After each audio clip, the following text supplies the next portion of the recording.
नमस्कार, आप देख रहे हैं न्यूज वॉच इंडिया। मैं हूं आपके साथ अंजलि राजावत। आज हम बात करेंगे देश के युवाओं के बारे में।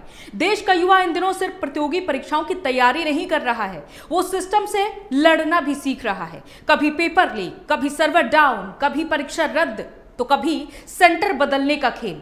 और अब एसएससी जीडी परीक्षा को लेकर उत्तर प्रदेश के कई शहरों से जो तस्वीरें सामने आई, उन्होंने करोड़ों अभ्यर्थियों के धैर्य की असली परीक्षा ले ली।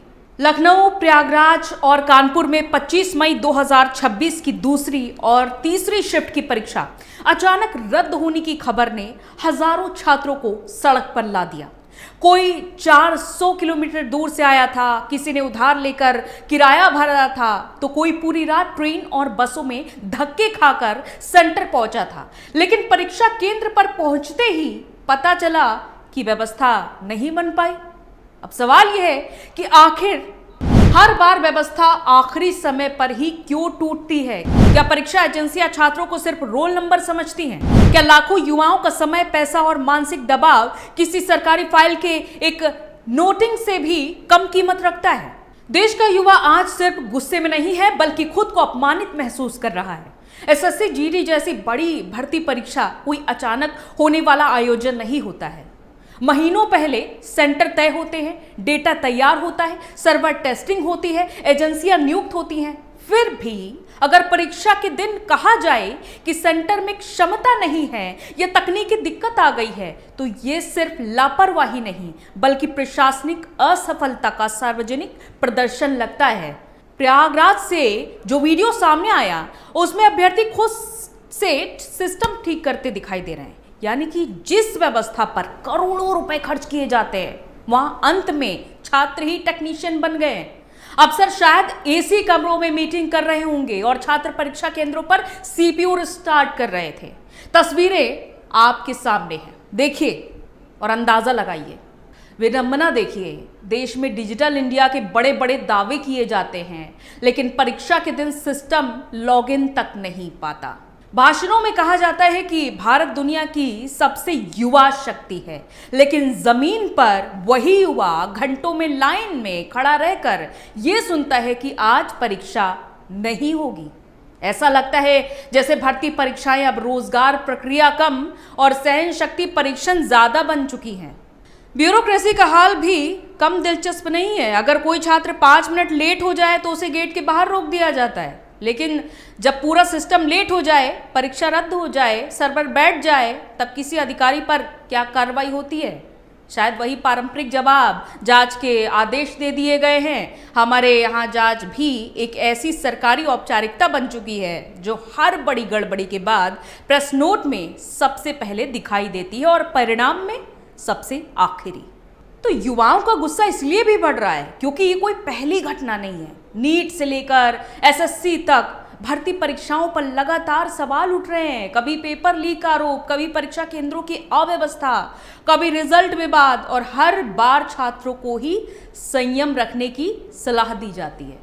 ऐसा लगता है कि इस देश में सबसे सस्ता संसाधन अगर कोई है तो वो युवाओं का समय है। सरकार बदलती है, नारे बदलते हैं, लेकिन परीक्षा व्यवस्था की बदहाली जस की तस रहती है। सवाल सिर्फ एक परीक्षा का नहीं है, सवाल उस भरोसे का है जो एक मध्यम वर्गीय परिवार अपने बच्चे की पढ़ाई पर लगाता है। गांव का किसान खेत बेचकर कोचिंग फीस भरता है, पिता ओवरटाइम करके किताबें खरीदता है, माँ अपने गहने गिरवी रखकर बेटे को शहर भेजती है, और अंत में सिस्टम क्या कहता है? तकनीकी कारणों से परीक्षा स्थगित। ये सिर्फ एक सूचना नहीं है, लाखों परिवारों की उम्मीद पर लगा ब्रेक है। और सबसे बड़ा सवाल यह है कि हर बार व्यवस्था की गलती का बोझ भी छात्र ही उठाते हैं। परीक्षा रद्द हुई, फिर से यात्रा करो, फिर होटल का खर्च उठाओ, फिर तैयारी करो, फिर छुट्टी लो। यानी गलती किसी और की, सजा किसी और को। शायद यही नई प्रशासनिक परंपरा है, जवाबदेही नीचे जाएगी, सुविधाएं ऊपर रहेंगी। अफसरशाही का एक अलग ही आत्मविश्वास है। उन्हें पता है कि कुछ दिन सोशल मीडिया पर ट्रेंड चलेगा, विपक्ष बयान देगा, छात्र प्रदर्शन करेंगे और मामला धीरे धीरे ठंडा पड़ता जाएगा। क्योंकि इस देश में युवाओं का गुस्सा भी अक्सर अगली परीक्षा की तारीख के साथ स्थगित हो जाता है। लेकिन अब तस्वीर बदलती दिख रही है। लखनऊ में छात्रों का फूटा गुस्सा सिर्फ परीक्षा रद्द होने का विरोध नहीं था, बल्कि उस मानसिक थकान का विस्फोट था जो वर्षों से जमा हो रही है। सरकारें अक्सर युवाओं को देश का भविष्य बताती हैं, लेकिन सच तो यह है कि भविष्य को फिलहाल रिशेड्यूल मोड में डाल दिया गया है। रोजगार की राह पहले ही कठिन थी, ऊपर से भर्ती परीक्षाओं की अनिश्चितता युवाओं को भीतर तक तोड़ रही है। एक तरफ करोड़ों पदों पर भर्ती की घोषणाएं हो जाती हैं, दूसरी तरफ परीक्षा प्रक्रिया ही भरोसे के संकट में फंस जाती है। अब समय सिर्फ बयान देने का नहीं है, व्यवस्था को जवाबदेह बनाने का है। अगर कोई परीक्षा एजेंसी बार बार अव्यवस्था फैलाती है तो सिर्फ जांच नहीं, सख्त प्रशासनिक जिम्मेदारी तय होनी चाहिए, क्योंकि जब एक छात्र फेल होता है तो उसका साल बर्बाद माना जाता है, लेकिन जब सिस्टम फेल होता है तो उसे तकनीकी समस्या कहकर आगे बढ़ जाना आखिर कब तक चलेगा। तो देश का युवा अब सिर्फ नौकरी नहीं मांग रहा है, सम्मान मांग रहा है।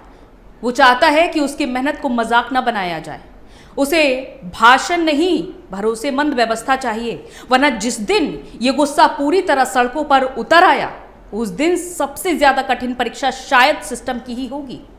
तो सवाल सिर्फ एसएससी जीडी परीक्षा का नहीं, सवाल उस सिस्टम का है जो हर बार युवाओं से धैर्य मांगता है लेकिन खुद जिम्मेदारी लेने से बचता दिखाई देता है। कभी सर्वर डाउन, कभी पेपर लीक, कभी परीक्षा रद्द, और हर बार सबसे बड़ा नुकसान उस छात्र का जिसने सिर्फ मेहनत पर भरोसा किया था। देश का युवा अब ये पूछ रहा है कि आखिर उसकी गलती क्या है। क्या नौकरी की तैयारी करना अपराध है? क्या हजारों किलोमीटर दूर जाकर परीक्षा देना सिर्फ एक मजाक बनकर रह गया है? सरकार और एजेंसियों को यह समझना होगा कि भर्ती परीक्षाएं सिर्फ आंकड़े नहीं होती हैं, इनके पीछे करोड़ों परिवार के सपने जुड़े होते हैं। अगर व्यवस्था समय पर सेंटर नहीं संभाल सकती, सिस्टम नहीं चला सकती, पारदर्शिता नहीं दे सकती, तो फिर न्यू इंडिया के दावों पर भी सवाल उठेंगे। फिलहाल लखनऊ से लेकर प्रयागराज तक छात्रों का गुस्सा साफ संदेश दे रहा है। अब युवा सिर्फ तारीख नहीं, जवाब चाहता है। आपका इस वीडियो को लेकर क्या कहना है? अपना जवाब कमेंट बॉक्स में जरूर बताएं। वीडियो अच्छा लगे तो इसे शेयर करें और लाइक करें। नमस्कार।